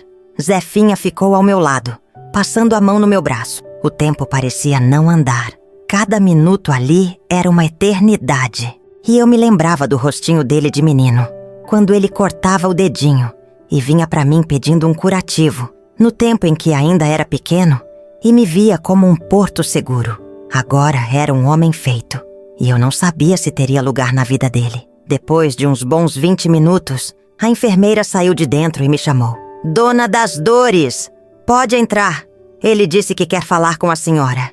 Entrei tão depressa que quase tropecei na porta. Lá dentro, num leito simples, o Raimundo estava deitado, com a perna enfaixada até a altura do joelho. Havia gaze e sangue aparecendo no curativo. O semblante dele era de dor, mas ao me ver, esboçou um misto de constrangimento e alívio. Seus olhos estavam marejados. Não precisei de convite. Me aproximei, segurei sua mão, sentindo o frio dos dedos dele. Foi a primeira vez que eu tocava meu filho adulto. Uma emoção sem tamanho explodiu dentro de mim. Mãe, ele murmurou com a voz fraca. Desculpa te chamar assim, mas quando ouvi a palavra mãe saindo dos lábios dele, me desmontei. Sem pensar, levei minha mão ao rosto dele. Acariciei sua testa suada. Ele continuou com dificuldade. A dor foi tanta. Eu senti que podia não conseguir sair dessa. E não queria ir embora sem falar com você. Meu coração doía e ao mesmo tempo gritava de alegria. Ele finalmente estava me reconhecendo, ainda que envolto em sofrimento. Apertei a mão dele e sussurrei. Calma, filho. Vai ficar tudo bem. Eu tô aqui. Seu corpo é forte. Você vai sarar. E se Deus permitir, ainda vamos ter muito tempo para conversar, para ajeitar tudo que ficou pendente. Ele fechou os olhos, deixando escorrer uma lágrima. A médica se aproximou, explicou que ele teve uma reinfecção no machucado da perna, que precisava ficar internado uns dias, tomando antibiótico, porque a situação era delicada. E, para piorar, descobriu-se que ele estava com a pressão muito alta, o que exigia cuidado. Falou que era melhor transferi-lo para o hospital de uma cidade maior, mas que, de todo modo, o posto faria o primeiro atendimento e ficaria de olho. Raimundo, de vez em quando, resmungava de dor, reclamava das pontadas na perna, e eu, sem soltar a mão dele, tentava passar consolo. Em todo o tempo, minha cabeça repetia: é agora ou nunca. Se eu perder essa chance, posso nunca mais ter o meu filho de verdade. Quando a médica terminou de examiná-lo, disse que talvez fosse necessário levá-lo de ambulância para Barbalha, onde tinha um hospital com mais estrutura. Na mesma hora, me ofereci para ir junto. Ele não recusou. Pegaríamos a ambulância por volta das 6 da tarde, quando chegasse da outra ocorrência. A Zefinha me olhou e entendeu. Ela sabia que eu ficaria com ele. Me deu um abraço, disse que ia cuidar da minha casa, fechando as janelas, e que voltaria com alguma roupa para mim. Eu agradeci. Então fiquei ali, na poltrona ao lado do leito, enquanto Raimundo dormia sob efeito de analgésico. Foi o final de tarde mais longo da minha vida. Olhava aquele homem grande, de cabelos grisalhos, e via no rosto cansado as marquinhas do tempo, as marcas de uma vida dura que ele teve. Pensava em cada pedaço da história dele que eu perdi. Quantos aniversários eu não comemorei, quantas febres eu não tratei, quantas conquistas e frustrações dele passaram longe de mim. E me perguntei se mesmo agora eu teria tempo de ser mãe de verdade, ou se tudo que me restava era lhe dar conforto nesse momento de dor. Finalmente a ambulância chegou. Com cuidado colocaram Raimundo na maca. Eu segui ao lado, segurando a mão dele dentro do veículo, enquanto a sirene abria caminho pela estrada precária e cheia de buracos. A noite caiu, mas a temperatura continuou alta, e o calor sufocante não dava trégua. Eu rezava baixinho, pedindo que Deus não deixasse nada acontecer de pior. Não agora que meu filho estava finalmente se abrindo para mim. A viagem durou quase 1 hora. Chegando ao hospital em Barbalha, correram com ele para a emergência, onde foi avaliado por outra equipe de saúde. Me deixaram ficar no corredor, esperando notícias. Ficava andando de um lado para o outro, sem saber o que fazer. A cada enfermeiro que passava, eu perguntava se tinham algo para me dizer. Depois de quase 2 horas de agonia, um médico apareceu, dizendo que a infecção tinha se espalhado mais do que pensavam, que ele precisaria ficar internado e talvez até passar por um procedimento cirúrgico. Meu mundo pareceu ruir. Tive medo, muito medo, de perder meu filho naquele exato momento em que ele finalmente tinha me chamado de mãe. Não tinha leito disponível para acompanhante naquela ala, mas fiquei pelos corredores, me virando como dava. A Zefinha chegou já de noite, trazendo uma sacola de roupas, água e uns bolinhos. Me ajudou a vigiar, revezando comigo. A certa altura, me deixaram entrar no quarto em que colocaram Raimundo. Ele estava com um soro no braço, a perna elevada numa almofada, o semblante abatido. Assim que me viu, tentou sorrir, mas fraquejou. Sentei do lado dele. Peguei seu braço com cuidado e perguntei: "Tá melhorando, filho?" Ele piscou devagar. Sussurrou: "Não sei, mãe. Dói tudo. Mas me promete, não vai embora, não?" Diante daquela pergunta, senti as lágrimas me subirem aos olhos. Eram tantas décadas esperando para que ele me chamasse assim, mãe, com aquele jeito de menino carente. Segurei firme a emoção. Acariciei seus cabelos ralos e respondi: "Nunca mais vou embora, meu amor. Eu tô aqui para te cuidar. Se Deus permitir, vou te ver sair dessa cama andando, firme e forte." Ele assentiu, fechou os olhos e deu um suspiro longo, como quem descarrega o peso de anos. Aquilo foi o ponto alto de tudo que sofri na vida. Saber que, enfim, aquele muro de gelo entre nós estava rachado, que havia ali um espírito de reconciliação brotando no peito dele. Mas, ao mesmo tempo, me apavorava pensar que ele poderia não resistir, que essa doença e essa infecção estivessem avançadas demais. Então, meu clímax era duplo: a felicidade de ouvir meu filho me chamar de mãe e o desespero de, possibly, tê-lo arrancado de mim novamente pela enfermidade. Ao longo da noite fiquei rezando e, vez ou outra, ele acordava, delirava, chamava meu nome, pedia perdão, misturava lembranças da infância com frases soltas sobre o pai. Teve um momento em que gritou assustado: "Não, pai, não! Não leve ela, não! Ela não me abandonou, pai! Ela não! Ela não!" Eu chorei tanto segurando a mão dele, vendo o quanto a mentira do Juvenal tinha envenenado a mente do meu menino. Nem nos seus delírios Raimundo se livrava daquele fantasma. Com a voz embargada, eu repetia: "Tô aqui, filho, tô aqui." Quando o sol começou a aparecer lá fora, ele teve uma leve melhora. A febre baixou, a cor voltou pro rosto. Senti um alívio imenso. O médico veio dizer que era um bom sinal, mas que ele ainda precisaria de observação. Explicou que, se a infecção regredisse, talvez não fosse necessário mexer cirurgicamente. Diante disso, pedi permissão para usar as ervas que trouxe de casa, ao menos em compressas, coisas simples para auxiliar no alívio. Eles deixaram, com restrições. Então, preparei uma bacia com água morna, pus umas folhinhas de erva cidreira e mastruz para lavar levemente a parte externa da perna, sem mexer nos curativos internos. A enfermeira me ajudou.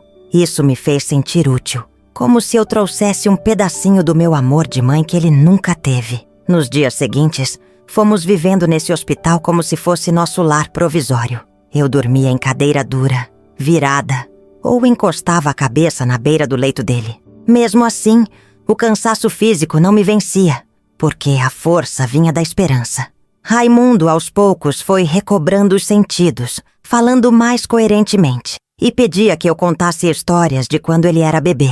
Então, entre um café amargo e outro, entre uma troca de soro e outra, fui contando cada lembrança que guardei. A primeira vez que ele sorriu para mim, o jeito como se agarrava nas minhas saias quando aprendi a andar, o medo que ele tinha de chuva com trovão, e por aí foi. Ele me ouvia com uma mistura de curiosidade e dor, como quem lamenta ter sido privado daquilo por tantos anos. À medida que ele se recuperava, notei que surgiam perguntas difíceis. Certa manhã, quando estávamos sozinhos, ele olhou fundo nos meus olhos e falou: "Por que a senhora nunca me achou antes? Se a senhora diz que procurou, por que demorou tanto?" Aquilo me doeu. Explicar a barreira do tempo e das circunstâncias não é fácil. Como dizer a ele que por décadas eu vivi sem apoio, sem dinheiro, sem pista alguma? Como falar das milhares de vezes que segui pistas falsas, das noites em que chorei em silêncio, sem que ninguém ligasse? "Filho, tentei de tudo. Falei com a polícia, perguntei em cartórios, busquei pistas em Juazeiro do Norte, em tudo que é canto. Mas a vida, às vezes, não facilita. E eu não tinha recursos, não tinha ninguém que me ajudasse de verdade. Depois, quando fiquei sabendo que você estava em Mauriti, já era tarde. Você já era homem, cheio de mágoas. E eu, velha e cansada, não sabia nem por onde começar a me aproximar. Mas, entenda, eu nunca desisti de você." Ele respirou fundo, com os olhos marejados. "E o pai? Ele era assim mesmo? Ruim desse jeito? Por mais ódio que eu tivesse do Juvenal, Percebi que eu precisava ser sincera, mas também não podia jogar apenas pedras. Então balancei a cabeça e respondi: ele era um homem doente, filho. Bebia demais, teimava que eu não servia para nada e me agredia. Mas acredito que lá no fundo, ele também foi infeliz. Talvez por isso se vingou de mim, te enchendo de mentiras. Queria punir a mim, mas também acabou te punindo, sem ver que você era inocente nessa história. Raimundo fechou os olhos e algumas lágrimas rolaram pelas bochechas. Peguei um pano limpo e sequei delicadamente. Ele não lutou contra, não ficou envergonhado. Parecia que finalmente baixara a guarda.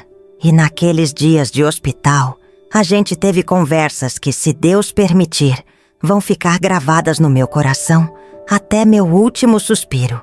Pouco a pouco, entre um exame e outro, ele foi melhorando. Ainda doía bastante, mas a infecção regrediu.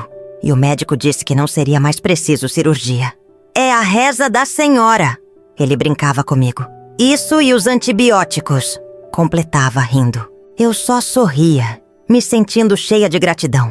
A cada madrugada que passava, a gente se aproximava mais. Fui percebendo que meu Raimundo tem um senso de humor peculiar, que ri de forma contida, mas sincera, que gosta de calar quando tá triste, mas que consegue falar verdades profundas quando se sente seguro. Eu pensava, quantos anos eu perdi sem conhecer esse lado dele? Então, na tarde do 4º dia de internação, ele sentou na cama, se ajeitou nos travesseiros e pediu: mãe, me desculpa por tudo. Eu não sabia. Eu cresci achando que eu não prestava, que se minha própria mãe não me quis, por que o mundo ia me querer? Por isso me tornei um homem duro. E agora, ouvindo suas histórias, vejo que eu passei a vida inteira carregando uma dor que não era minha. Me perdoa. Eu fui injusto. Minha filha, eu chorei tanto que precisei sentar. Aquilo era tudo que esperei por décadas. A reconciliação com meu filho. A raiva dele, que antes era uma muralha, agora era poeira no vento. Abracei-o mesmo com dificuldade por cima dos lençóis. Senti o corpo dele tremer nos meus braços, feito menino que precisa de colo. Beijei a testa, passei a mão na nuca, como fazia quando ele era criança. Não tive palavras, só suspiros e lágrimas. Ele se agarrou na minha roupa, soluçando baixo, como se colocasse pra fora a mágoa de uma vida inteira. Não se desculpe, filho. Não se desculpe, não. Você também foi vítima. O culpado foi seu pai. Foi o destino. Foi a falta de sorte. Agora o que importa é que estamos aqui, juntos, vivos, tentando recuperar o tempo perdido. E eu não vou te soltar nunca mais, se depender de mim. Ficamos assim, abraçados, até o enfermeiro entrar e se atrapalhar todo de emoção. Ele pediu desculpa por interromper, mas precisava dar o remédio no horário. Raimundo se ajeitou na cama, secou as lágrimas com a manga da camisa. Eu notei que, mesmo envergonhado, ele estava mais leve, como se um peso imenso tivesse saído de cima dos ombros. E essa imagem dele, meio desarmado, meio vulnerável, me trouxe um alívio que nunca senti.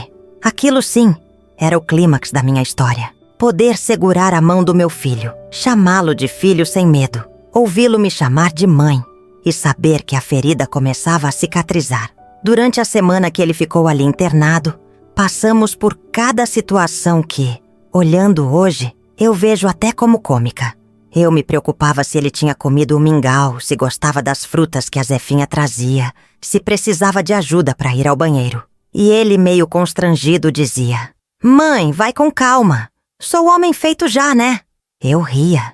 Era a primeira vez que ele me chamava espontaneamente de mãe, sem estar doente, sem ser num momento extremo. E eu apreciava cada segundo daquilo. Trazia a sensação de estar vivendo um sonho antigo, que eu nunca achei que fosse acontecer. Por fim, o médico deu alta. Raimundo ainda precisava de cuidados, mas poderia se recuperar em casa. E, para minha alegria, ele topou ficar lá na minha casinha, onde eu podia acompanhar de perto, cuidar da sua alimentação, ver se tomava o remédio na hora certa. Eu disse que seria uma honra. Ele concordou. E lá fomos nós, de volta para Brejo Santo, com a Zefinha ajudando a carregar as coisas. O caminho de volta foi em silêncio, mas não um silêncio pesado, e sim um silêncio cheio de cumplicidade, como se a gente estivesse redescobrindo o sentido de sermos mãe e filho. Quando finalmente chegamos, coloquei um colchão na sala, já que era mais fresco e fácil para ele se locomover. Preparei uma sopinha rala, mas nutritiva, lembrando-me do que minha mãe fazia para o meu pai quando ele estava doente.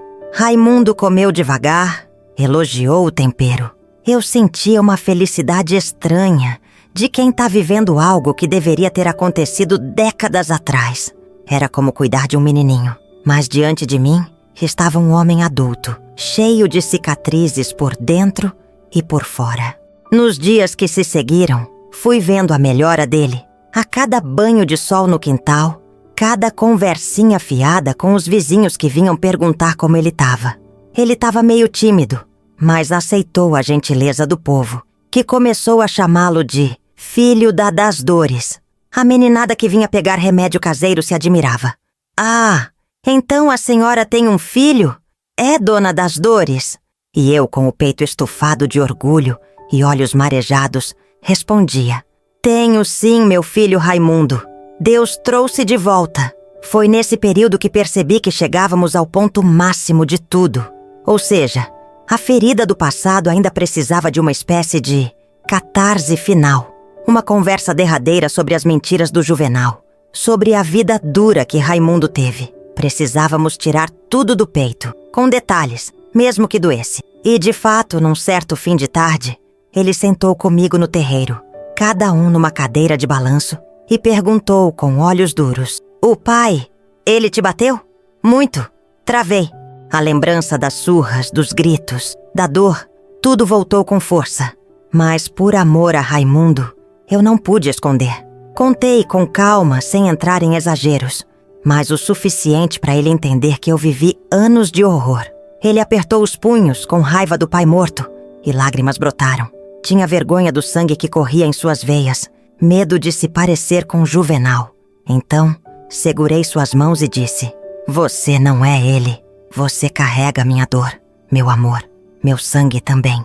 E principalmente carrega uma alma sua, única, que pode escolher diferente. Já escolheu, na verdade. A prova tá aqui. Essa conversa, por mais dolorosa, foi o fechamento do ciclo de mentiras. Ele enfim compreendeu que não foi abandonado, que foi sequestrado e mantido longe da mãe por um pai rancoroso. Choramos juntos, nos abraçamos, e naquela cadeira de balanço com o sol se pondo, eu senti o ápice da minha jornada de sofrimento e esperança. Ali, no silêncio do quintal, nós selamos um pacto silencioso. Nunca mais deixar a mentira ou o orgulho nos separar. Eu sei, filha, que isso não apaga todos os anos perdidos. Não apaga as feridas que ele ganhou ou as dores que eu carreguei. Mas a vida é assim. Às vezes, a gente só alcança a luz depois de atravessar um túnel bem longo e escuro. Talvez esse tenha sido o maior teste de fé que vivi. E nesse processo, aprendi que o amor verdadeiro não tem prazo de validade. Não tem barreira de tempo ou distância que o faça esmorecer. Mesmo que a saudade tenha doído como ferro em brasa, mesmo que os desencontros tenham me deixado sem chão, o amor materno, quando é genuíno, fica ali, latente, como semente em terra seca, esperando a chuva. E filha, essa foi a chuva que veio. O momento em que ele precisou de mim, caiu enfermo e me chamou de mãe. Para muitos poderia parecer algo simples, mas para mim foi como se o céu se abrisse e uma bênção descesse sobre nós dois. E esse instante ficou marcado como o clímax, a prova viva de que Deus não esquece dos sofridos. Ele apenas tem seu jeito, seu tempo e seu mistério. Agora, se você acha que já viu de tudo, espere que ainda tem mais, porque, depois de tudo isso, houve um desfecho que me fez acreditar de vez que a gente nunca deve desistir de quem ama. Mas essa parte final, que traz a resolução inspiradora e a lição de vida, eu conto daqui a pouco, na quinta e última parte. Tenha paciência comigo, que já tô velha e me emociono facilmente quando relembro cada detalhe. Não me larga, não. Falta o finalzinho dessa história, onde a gente descobre se realmente consegui ou não abraçar meu filho todos os dias, sem medo, E qual foi a lição que a vida me ensinou depois de tanto tropeço? Se tudo isso que eu contei mexeu com seu coração, compartilha com alguém que precise de esperança, porque a dor e a superação da gente podem se tornar a força que o outro precisa para continuar. Filha, a vida tem um jeito curioso de costurar alegria e dor com a mesma linha. Por um lado, eu sentia o sabor doce de, finalmente, ter meu filho Raimundo debaixo do meu teto, chamando-me de mãe, deixando-me cuidar dele depois de tantos anos. Mas, por outro lado, o passado não se enterra de uma hora para outra. Ele ainda carregava dentro de si lembranças, mágoas e questionamentos que, vez ou outra, surgiam como pontadas no meio de uma conversa. Era como se precisássemos lapidar, devagarzinho, cada pedacinho da nossa convivência, para que a confiança fosse crescendo e os fantasmas do passado se dissipassem. Quando ele saiu do hospital e começou a se recuperar na minha casa, foram dias de descobertas para ambos. Eu procurava dar a ele o máximo de aconchego, preparando as comidas que lembrava ter feito quando ele era pequeno. Claro que adaptadas, pois eu não tinha certeza do gosto que ele teria agora. Depois de tanto tempo, cheguei a fazer um cozido de carne, daqueles que a gente deixa horas no fogo. E ele elogiou, disse: "É diferente do que eu tô acostumado, mas é bom." Aquilo foi um pequeno triunfo, porque, para mim, cada elogio dele era como receber um pedaço de amor que eu passei décadas sem ter. Ainda assim, havia momentos em que ele ficava calado, olhando para o vazio do quintal, meio pensativo. Era quando as lembranças do pai deviam cutucar a cabeça dele. Eu percebia, mas não forçava a conversa. A gente aprende com a maturidade que tem feridas que precisam de tempo e silêncio para cicatrizar. E aos 72 anos, eu já sabia muito bem que quem corre do destino tropeça no acaso. Então, deixava que as coisas seguissem seu curso. Aos poucos, ele se acostumou com a rotina da casa. Logo depois do café, eu ajudava a trocar o curativo, ensinava uns alongamentos leves que o fisioterapeuta recomendou e depois a gente sentava para conversar ou para rezar. Era inusitado. Eu, que passei a vida rezando para encontrá-lo, agora rezava com ele ao meu lado, pedindo pelo futuro que ainda poderíamos construir. Raimundo ouvia as orações em silêncio, mas eu notava que, volta e meia, ele repetia um amém, baixinho. Uma vez resolvi mostrar a ele as cartas que escrevi, mas que nunca tive coragem de enviar. Tirei a caixinha de sapato debaixo da cama e coloquei no colo dele. Ele folheou uma a uma, em silêncio, enquanto eu sentia meu coração bater no peito, temendo que ele achasse tudo exagerado ou mentiroso. Mas não. Ele lia. Às vezes passava a mão sobre as palavras, como se quisesse sentir a minha dor impressa no papel. E em determinado momento parou numa carta em que eu descrevia o dia em que ele nasceu. Falava dos detalhes do parto, da lua cheia, do choro forte que ele deu ao vir ao mundo. Ele levantou o olhar para mim, os olhos cheios de água, e disse: "Eu nunca imaginaria que você guardava isso aqui. Tanta riqueza de detalhe, parece que eu tô vendo a cena."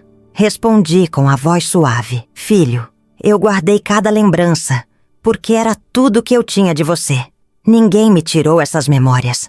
Nem o Juvenal, nem o tempo, nem ninguém."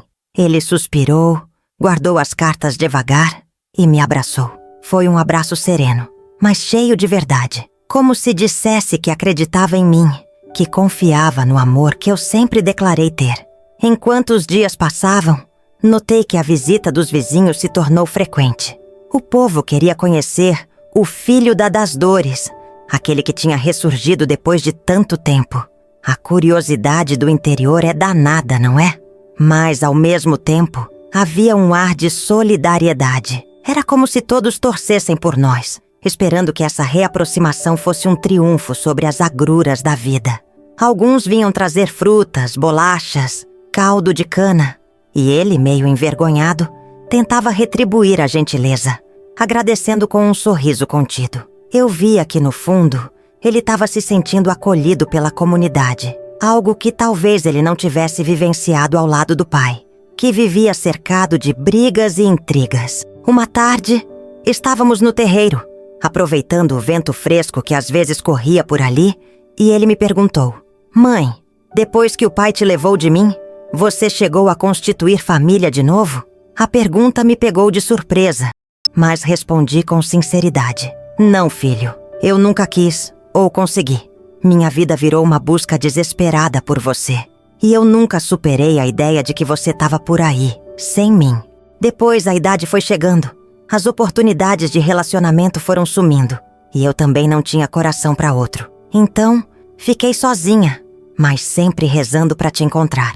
Ele meneou a cabeça, parecendo refletir. Me olhou com um misto de pena e gratidão. Depois, voltou a observar o horizonte. Suspirei. Aquela pergunta me mostrou que ele também se sentia um pouco responsável pelos meus anos de solidão, embora eu soubesse que a culpa não era dele. Mas não quis dizer nada além do que já tinha dito. Percebi que certos pesos ele precisaria processar por conta própria. Na semana seguinte vieram notícias não tão boas. O mesmo Dídico, amigo do Raimundo, apareceu para dizer que o pessoal de Mauriti estava cobrando uma dívida antiga do meu filho. Algo relacionado a uns trabalhos que ele deixou pendentes quando ficou doente. Raimundo se agitou dizendo que precisava ir lá resolver, que não podia ficar devendo serviço a ninguém. Contudo, a perna ainda não estava 100%. Tive medo que ele se esforçasse e a ferida abrisse de novo. Então, propus acompanhá-lo até Mauriti, conversar com as pessoas, explicar a situação. Ele aceitou, embora desconfiado, porque não gostava de mostrar fraqueza. Mas pegamos a condução de um vizinho e chegamos até lá. No caminho, ele estava silencioso e eu tentei quebrar o gelo dizendo: Mais vale um pássaro na mão do que dois voando. Né, filho? A gente precisa garantir primeiro sua saúde, depois resolver o resto. Ele riu de canto e respondeu: Mãe, a senhora gosta mesmo desses ditados. Escutei uns 2 ou 3 até agora. É, meu filho, retruquei. Eles me acompanham desde menina. Acho que é jeito de gente simples entender o mundo. Chegando em Mauriti, fomos diretos falar com quem ele devia. Eram conhecidos que Raimundo tinha.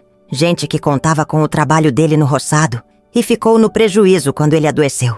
Num primeiro momento, foram um pouco duros nas palavras. Mas quando me apresentei como mãe do Raimundo e expliquei a situação, percebi que o tom amaciou. Um deles, um senhor de chapéu de palha, exclamou: Rapaz, então era verdade que a mãe dele estava viva e morava em Brejo Santo. Olha só como o mundo é pequeno, né? Eu expliquei que meu filho não era caloteiro, só tinha ficado impossibilitado de trabalhar. Ele disse que entendia, mas precisava receber o serviço, ou pelo menos parte dele. Raimundo, orgulhoso, disse que voltaria a trabalhar assim que pudesse, para quitar o que devia. Eu intervi dizendo que eu mesma arcaria com o pouco dinheiro que tinha guardado, mas ele não aceitou. Queria resolver com as próprias mãos, mostrando que era homem de palavra. Então, o rapaz topou esperar mais 1 mês até Raimundo estar recuperado. Saímos dali mais leves, com tudo encaminhado. No trajeto de volta, dentro do carro, percebi que Raimundo estava mexido. Ele olhava pela janela, vendo a paisagem de interior passar, e comentou: Sabe, mãe, eu passei a vida inteira sentindo raiva, achando que todo mundo ia me abandonar ou me tirar alguma coisa. Cresci me defendendo de tudo. E hoje, vendo a senhora brigar por mim, percebo que talvez eu tenha perdido muita coisa boa, muita gente boa, por acreditar nas histórias que me contaram lá atrás. Eu coloquei a mão no ombro dele e sussurrei: Nunca é tarde pra gente se acertar com o passado, filho. O importante é que você reconheceu isso agora. E eu tô aqui pra te ajudar, como sempre quis estar. Ele concordou. E seguimos viagem num silêncio confortável, com o sol se pondo além da estrada, pintando o céu de vermelho e laranja. Foi um daqueles momentos em que a gente sente a presença de Deus, mesmo sem uma palavra. Como se a vida estivesse dando a chance que tanto pedi. Com o tempo, a perna dele foi sarando de vez. O vigor voltou aos poucos e passou a me ajudar nas tarefas de casa, a cuidar do quintal. Era engraçado vê-lo tentar cozinhar, sem saber o ponto certo do feijão. E eu ali, rindo baixinho, lembrando de quando ele era pequenino e tentava mexer na panela, me imitando. Às vezes ele abria um sorriso e dizia: "Vou ter que aprender tudo de novo, né, mãe?" E eu respondia: "Nada que a gente não resolva aos pouquinhos, Raimundo." Esse recomeço também implicou aprender a lidar com as divergências. Tínhamos gênio diferente. Eu era mais calada, daquelas que preferem conversar baixinho. Ele, quando ficava contrariado, saía pisando firme, batia a porta, depois voltava pedindo desculpa. Em um desses episódios discutimos por bobagem. Ele quis sair para resolver uns assuntos e eu, preocupada com a saúde, pedi que não se esforçasse demais. Ele, orgulhoso, achou que eu estava o tratando como inválido. Acabou saindo e voltando todo suado, irritado. Mas quando chegou, me viu de lenço na cabeça, sentada na cadeira de balanço, com um semblante triste, e então murmurou: "Desculpa, mãe, eu não tô acostumado a ter alguém se preocupando comigo. Me perdoa se falei grosso." Foi um passo a mais na nossa relação. Entendi que, às vezes, o hábito de viver defensivo fazia ele reagir de forma abrupta. E ele compreendeu que a minha preocupação era fruto de amor, não de controle. Outra mudança veio com a participação dele na comunidade. As pessoas de Brejo Santo começaram a chamá-lo para pequenos trabalhos, para que ele pudesse juntar dinheiro e, quem sabe, quitar sua dívida em Mauriti. E eu via com orgulho que ele era esforçado, chegava cedo, trabalhava sério. No fim do dia, a gente sentava junto para comer algo, e ele me contava sobre as conversas que teve, as coisas que aprendeu. Certa vez, soltou uma frase que me emocionou: "Mãe, a senhora acha que algum dia posso ter o respeito que seu Ananias, meu avô, tinha aqui, como um homem trabalhador?" Sorri e segurei as mãos calejadas dele. Respondi: "Filho, respeito se conquista com honestidade, humildade e constância. Você já tem isso dentro de você. O resto é tempo. Quem planta vento, colhe tempestade. Mas quem planta trabalho e perseverança, colhe frutos bons lá na frente." Ele meneou a cabeça pensando. Pouco depois, completou: "Pena que não conheci seu Ananias, nem a dona Filomena. Aposto que eles iam gostar de me ver agora, né?" Meus olhos se encheram de lágrimas. "Com certeza, Raimundo. Eles te amariam como te amariam lá atrás, se tivessem tido a chance." E assim a gente seguiu, costurando a cada dia uma história que o destino tinha rasgado há muito tempo. Em algumas conversas, ele me confessou que ainda sonhava com o pai, que, às vezes, acordava assustado, lembrando de atitudes ruins que Juvenal teve. E eu disse para ele que quando sonhasse assim, orasse por aquela alma perturbada. Por quê, filha? Apesar de tudo, a gente não ganha nada guardando ódio de quem partiu. A água só corre pro mar. Então, deixe que a mágoa corra e vá embora, para dar espaço a um coração em paz. Com o passar dos meses, o povo já estava acostumado a ver o Raimundo me ajudando na venda de bolos, na feira e recebendo gente em casa para remédios caseiros. Ele pegou o jeito, aprendeu a ferver as folhas no ponto certo, explicar para os fregueses as instruções. Às vezes me olhava e dizia: "Tô virando o filho da rezadeira, é?" Brincava e eu respondia: "É sim, e tenho orgulho disso. Fomos tecendo uma vida simples, mas cheia de sentido. Nada compensaria as décadas perdidas, mas ao menos estávamos construindo um presente e, quem sabe, um futuro." Ele falava em juntar dinheiro para comprar um pedaço de terra e plantar umas coisas. Dizia querer me sustentar na velhice. E eu rindo respondia: "Mas eu já tô velha, homem. 72 nas costas. Vou durar quanto tempo mais?" Ele me lançou um olhar de quase reprovação. "Não fale besteira, mãe. Vou cuidar da senhora como a senhora cuida de mim." Aquilo me arrepiou. Tantos anos sem ouvir uma fala assim, de cuidado. Era como se Deus estivesse me dando numa bandeja o milagre de ter um filho presente. Um filho que me amasse, do jeito que eu sempre sonhei. E foi então que numa tarde, quando a gente estava sentado sob a sombra do umbuzeiro no quintal, tomando água fresca, ele me disse algo que me fez chorar de alegria. "Mãe, eu quero me confessar com o padre da igreja que a senhora frequenta. Quero pedir perdão a Deus por ter julgado tanto a senhora, por ter ficado com ódio. Quero ver se isso me liberta de vez. Eu sorri, emocionada. Se esse é seu desejo, filho, eu te apoio. Vamos lá. O padre é um homem bom. Entende os sofrimentos. Ele já conhece um pouco da nossa história. Dito e feito. Fomos juntos na igrejinha. Ele conversou com o padre. Ficou um tempão lá dentro. Saiu de olhar sereno, como se tivesse deixado um saco de pedras no altar. Me abraçou no meio do pátio. Aquilo foi um testemunho de que a cura emocional dele estava avançando. E naquele abraço, eu senti algo que esperei a vida inteira. O amor sincero de um filho que escolheu perdoar e reescrever a própria história. Depois desse dia, a vida seguiu com mais doçura ainda. Raimundo, já mais forte e sem dor na perna, voltou a trabalhar fixo num sítio próximo, ajudando no plantio e na colheita. Guardava um dinheirinho para pagar a dívida em Mauriti. Não demorou muito para a gente conseguir quitar o valor, e as pessoas de lá passaram a vê-lo não mais como o homem que deu calote, mas como alguém que cumpriu sua palavra. A reputação dele, enfim, se reerguia, e eu via nascer nele um orgulho bom. Não aquele orgulho teimoso, mas a satisfação de ser honesto e de saber que tinha uma mãe ao lado. Nosso lar, embora simples, se encheu de risadas e conversas sobre o futuro. A gente passou a planejar, por exemplo, reformar um pouquinho a casa, trocar o telhado velho por algo que não vazasse nas chuvas. E enquanto as paredes se enchiam de vida, meu coração se enchia de gratidão. Lembrei de uma frase que minha mãe sempre dizia: cada lágrima que a gente verte é rega para a flor que um dia vai brotar. Parecia que agora a flor estava nascendo, tardia, mas cheia de vigor. E para consolidar de vez essa transformação, chegou um dia em que Raimundo me chamou na sala, dizendo que tinha algo para mostrar. Ele abriu um caderninho onde anotava umas coisas, e lá estavam registradas as histórias de vida que eu tinha contado para ele. Datas, lugares, causos da nossa família, o nome dos meus pais, dos meus irmãos, tudo. Ele explicava: mãe, não quero que a história da gente se perca de novo. Quero que meus futuros sobrinhos, netos, sei lá, conheçam a nossa saga.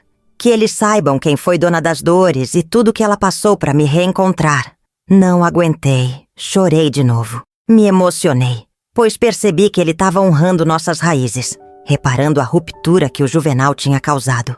Ele me olhou com carinho e, apertando minha mão, concluiu: obrigado por nunca ter desistido de mim. E era isso. Toda a angústia, toda a dor foram recompensadas nesse ponto. Eu sentia que minha missão de vida estava cumprida. Finalmente tinha meu filho em casa, sentindo-se amado, curado das mentiras e do abandono. E foi nesse clima que chegamos ao presente momento, em que te conto tudo isso. Sentada aqui na minha cadeira de balanço, olhando o quintal onde Raimundo tá limpando umas folhas secas, vez ou outra, erguendo o olhar para acenar para mim. Sim, filha, esse é o nosso final. Ou melhor, nosso recomeço. Não existe final feliz definitivo, porque a vida segue, trazendo dias bons e ruins. Mas o que eu posso te assegurar é que, hoje, meu coração descansa em paz, sabendo que a distância entre mim e meu filho já não é de léguas, é de apenas alguns metros, e sem muros emocionais nos separando. Ele está tão perto que posso abraçá-lo a qualquer momento. Quando olho para trás, percebo que a minha história é a prova de que um amor genuíno, mesmo sofrendo durante décadas, não morre. Ele fica ali, dormindo feito semente em terra dura, à espera de uma gota de esperança para brotar. E a gota, no nosso caso, foi o momento em que Raimundo aceitou me ouvir, quis me ver, precisou do meu cuidado numa hora de doença. A partir daí, Deus foi costurando a reconciliação. Te pergunto, você faria diferente no meu lugar? Talvez sim, talvez não. Cada um carrega suas escolhas e suas dores, mas, se minha história te emocionou, compartilha com alguém que precise de uma palavra de esperança, porque, muitas vezes, a dor da gente vira luz para o outro. Não é à toa que o sol nasce para todo mundo, mas só brilha para quem tem coragem de sair da sombra. Eu saí da minha sombra quando me permiti encontrar meu filho, mesmo depois de tantos anos, e assim termino esse relato. Se você chegou até aqui, obrigada por me ouvir. Espero que minha história lembre você de que, se existe um amor verdadeiro, por mais que o tempo, a mentira e a injustiça se interponham, ele pode renascer. Às vezes, tudo o que esse amor precisa é de uma chance, de um encontro, de uma mão estendida, de um simples mãe ou filho, pronunciado na hora certa. Por isso, se minha vivência tocou seu coração, deixe seu comentário. Você teria perdoado como eu perdoei? Você teria esperado esse reencontro por tantos anos? Se acredita que alguém precisa ouvir essa mensagem hoje, compartilhe. Vai que na sua vizinhança tem outra mãe chorando sozinha, sem saber que o filho mora logo ali, a poucos quilômetros, e que tudo pode mudar num piscar de olhos. Às vezes, a gente só precisa de um empurrãozinho de fé e coragem.